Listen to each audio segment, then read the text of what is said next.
안녕하십니까? 러빙타임 새벽을 여는 예수묵상 시간입니다. 오늘의 예수묵상 범위는 출애굽기 37장 17절로 29절까지의 말씀입니다. 오늘도 이 말씀 속에서 하루를 살아가는 데 필요한 영적인 힘을 얻게 되기를 간절히 소원합니다.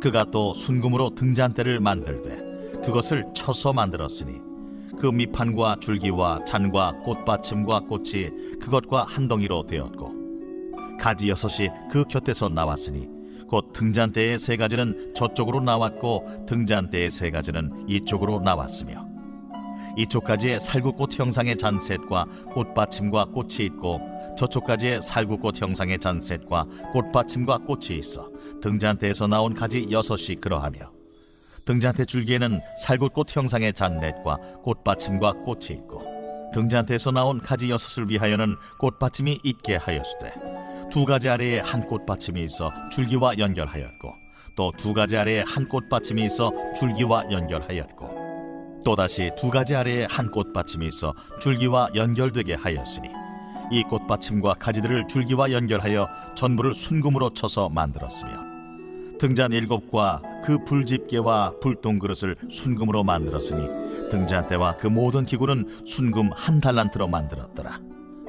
그가 또 조각목으로 분향할 제단을 만들었으니 길이는 1규빗이요 너비도 1규빗이라 네모가 반듯하고 높이는 2규빗이며 그 뿔들이 제단과 연결되었으며 제단 상면과 전후 좌우면과 그 뿔을 순금으로 싸고 주위에 금테를 둘렀고 그 테 아래 양쪽에 금고리 2를 만들었을 때 곧 그 양쪽에 만들어 제단을 매는 채를 꿰게 하였으며 조각목으로 그 채를 만들어 금으로 쌌으며 거룩한 관유와 향품으로 정결한 향을 만들었을 때 향을 만드는 법대로 하였더라. 오늘 본문 말씀은 등잔대와 분향단에 대한 말씀을 다루고 있는데 이것은 출애굽기 25장 31절로 40절과 출애굽기 30장 1절로 10절의 말씀과 평행을 이루고 있습니다. 그리고 특별히 등잔대는 8월 7일 예수묵상에서 다루었던 말씀이기에 더 자세한 묵상은 8월 7일 예수묵상을 참조해 주시기 바랍니다. 그럼 먼저 등잔대에 대해서 살펴보겠습니다. 등잔대는 요한계시록 1장 12절로 20절 말씀에서 7촛대로 표현되고 있습니다. 그리고 계시록 1장 20절 말씀은 7촛대는 7교회라고 말씀하고 있는 것입니다. 그러므로 등잔대는 세상의 복음의 빛을 환히 비춰야 하는 모든 교회를 상징합니다. 그런데 오늘 본문 출애굽기 37장 17절 말씀은 이렇게 말씀하고 있습니다. 그가 또 정금으로 등대를 만들되 그것을 쳐서 만들었으니 그 밑판과 줄기와 잔과 꽃받침과 꽃이 그것과 한 덩이로 되었고 즉 이 등잔대는 한 덩이의 정금을 쳐서 만든 것입니다. 그런데 정금은 예수님의 순결하신 영광을 나타내는데 이것을 쳐서 만들었기에 십자가의 고난을 통해 나타난 예수님의 영광을 이 등잔대는 나타내는 것입니다. 즉 예수님의 고난을 통해 그리스도의 몸된 교회가 생성된 것입니다. 그리고 우리는 모두 그리스도의 고난을 통해 생성된 그리스도의 몸된 성도인 것입니다.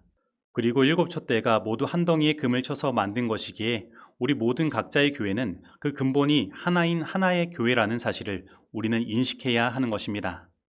그러면 여러분, 한 덩이의 정금이 이 등잔대가 되기 위해 얼마나 많은 침을 당했을까요? 한 덩이의 정금이 7가지로 갈라지고 각 가지마다 꽃과 꽃받침과 잔이 각 3개씩 만들어지고 그 줄기에는 4개씩 만들어지기 위해 얼마나 많은 정교한 망치질이 있었을까요? 바로 우리 예수님은 우리를 하나님의 교회로 세우시고 하나의 교회가 되게 하시기 위해 이렇게 고난을 당하신 것입니다. 그리고 이 예수님의 고난과 희생이 우리 교회에는 이 어두운 세상의 빛을 비추는 빛이 되는 것입니다. 그래서 이 교회가 이 예수님의 십자가의 고난을 통해 나타난 그 영광의 빛을 바로 들 때 비로소 이 교회는 빛이 나게 되어 있는 것입니다. 그렇다면 이 교회가 예수님의 십자가의 고난을 통해 나타난 영광의 빛을 바로 든다는 것은 무슨 의미일까요? 그것은 바로 이 교회가 이렇게 십자가의 고난을 당하신 예수님을 쫓아가는 것입니다. 그런데 교회에는 항상 이러한 고난만 있는 것이 아닙니다. 그 고난의 죽음 뒤에 부활의 영광이 있는 것입니다. 그래서 등잔대의 꽃은 부활을 상징하는 살구꽃입니다. 바로 고난이 부활이라는 영광의 빛을 만들어낸 것입니다. 즉 죽음과 같은 고난이 없이는 아름다운 부활의 꽃을 피울 수 없는 것입니다. 그러므로 삶의 고난이 있더라도 하나님께 감사하게 되길 바랍니다. 왜냐하면 오늘 나의 삶에 있는 고난은 나에게 부활의 꽃을 피우게 하시기 위한 하나님의 섭리이며 우리를 참된 교회가 되게 하시기 위한 하나님의 방법이기 때문입니다. 그래서 삶의 고난은 나를 더욱 빛나게 만들며 나의 삶에 꽃을 피우게 하는 것임을 기억하시기 바랍니다. 그런데 우리가 아무리 예수 그리스도의 십자가를 따르고 그 부활의 영광의 빛을 바라는 일들을 교회에서 행한다고 하더라도 우리는 여전히 죄인이며 죄 가운데 살아가기 때문에 그 속에서 불똥은 떨어집니다. 그래서 하나님은 이 등잔대와 함께 불집게와 불똥그릇을 만드신 것입니다. 하지만 이 불집게와 불똥그릇도 정금으로 만든 것이기에 우리에게 일어난 불똥을 치우는 일들도 우리의 인간적인 방법과 생각으로 처리하는 것이 아니라 예수님께서 보이신 그 십자가의 정신을 따라 처리해야 하는 것입니다. 그래야만 우리는 그리스도의 순결한 교회로서 이 세상에 하나님께서 주신 그 복음의 빛을 계속해서 전할 수 있는 것입니다. 그러므로 오늘 이 시간 우리의 모든 생각과 판단을 예수 그리스도께 내어 맡기게 되기를 간절히 소원합니다. 그리고 분향단을 살펴보면 분향단은 가로와 세로가 각 1규빗씩 약 45cm로 정사각형입니다. 그리고 높이는 2규빗으로 약 90cm입니다. 그리고 위 상면에는 금태를 두르고 그 상면 전후 좌우면에 뿔을 만든 것입니다. 그리고 이 분향단은 조각목으로 만들고 금으로 싸는데 이것은 인성과 신성을 겸비한 예수님을 상징합니다. 그리고 가로와 세로가 같은 정사각형인 것은 하늘 예루살렘의 모습을 상징합니다. 그리고 금태는 왕관을 상징합니다. 그리고 뿔은 권세와 권능을 상징합니다. 그리고 향은 성도들의 기도를 상징합니다. 그래서 이것을 종합해서 살펴보면 이 분향단은 이 땅에서 십자가의 고난을 이기시고 부활하셔서 하늘로 승천하신 예수님께서 하나님 보좌 우편에 앉으셔서 우리의 왕이 되셨고 하나님 보좌 앞에서 우리의 기도가 권세와 권능이 있는 기도가 되게 하시기 위해 중보하시는 역할을 하고 계심을 나타내는 것입니다. 그래서 우리의 기도가 권능이 있게 하기 위해서는 우리는 예수님을 온전히 의지하고 예수님의 이름으로 기도해야 하는 것입니다.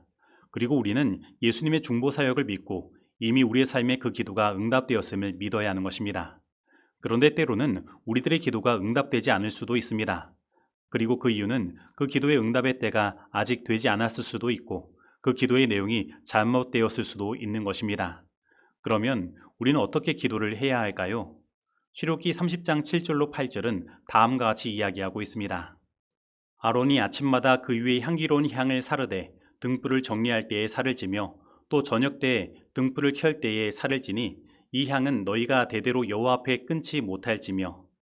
즉 기도는 우리의 삶에 불똥이 생길 때, 즉 내 안에 자신의 육신적 생각과 욕망 그리고 자아가 살아 움직일 때 그것을 처리하기 위해 해야 하는 것입니다. 그리고 우리는 봉사를 위하여 다른 사람들을 위하여 예수 그리스도의 십자가의 빛을 온전히 나타내기 위하여 기도해야 하는 것입니다. 그리고 이 성소에 향이 끊이지 않게 하는 것처럼 우리는 쉬지 말고 하나님께 기도하는 삶을 살아야 하는 것입니다. 그러면 오늘 우리 교회는 향기 나는 교회가 되는 것입니다.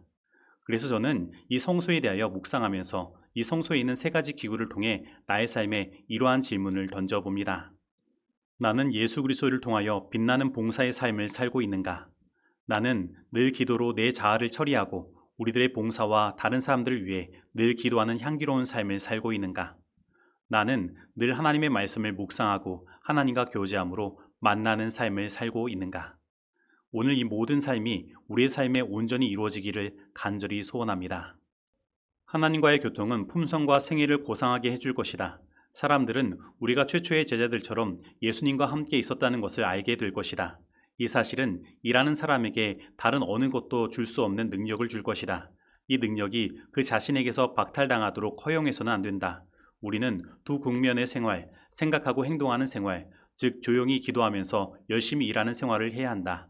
마지막 날의 사건들 63페이지의 말씀입니다. 이제 적용하는 시간입니다. 오늘 나는 우리의 교회가 예수 그리스도의 고난과 피로 사신 교회라는 사실을 온전히 믿고 있습니까? 오늘 나는 나의 삶의 죽음과 같이 느껴지는 고난이 결국 부활의 신앙을 만들고 나의 삶을 더욱 밝게 빛나게 한다는 사실을 믿고 고난 중에도 용기를 잃지 않고 살아가고 있습니까? 오늘 나의 기도의 생활은 어떻습니까? 나의 마음에 매일같이 육신적 생각과 욕망 그리고 자아가 살아 움직일 때 그리고 다른 사람들을 위하여 또 봉사의 삶을 위하여 끊임없이 기도하는 삶을 살아가고 있습니까? 오늘 이 말씀 속에서 내가 실천해야 할 것은 무엇입니까? 기도하시겠습니다. 하나님 아버지, 오늘 우리로 하여금 예수 그리스도의 고난과 피로 사신 교회의 성도로서 우리를 불러주시고 우리를 돌봐주시니 감사드립니다. 하지만 주님, 이 세상은 사단이 득세하며 우는 사자와 같이 돌아다녀서 우리의 삶에 죽음같이 느껴지는 고난이 찾아올 때가 있습니다. 그러나 주님, 오늘 우리들에게 찾아온 그러한 고난은 결국 우리들에게 부활의 신앙의 살굴꽃을 피우고 우리의 삶을 더욱 밝게 빛나게 만드는 과정임을 저희들 믿습니다. 저희들 고난 중에도 용기 잃지 않도록 하여 주옵시고 모든 삶 가운데 승리할 수 있도록 우리를 이끌어 주옵소서. 그리고 우리의 마음 가운데 매일같이 육신적 생각과 욕망 그리고 자아가 살아 움직여 우리의 삶의 불똥과 찌꺼기를 만들어낼 때가 있습니다.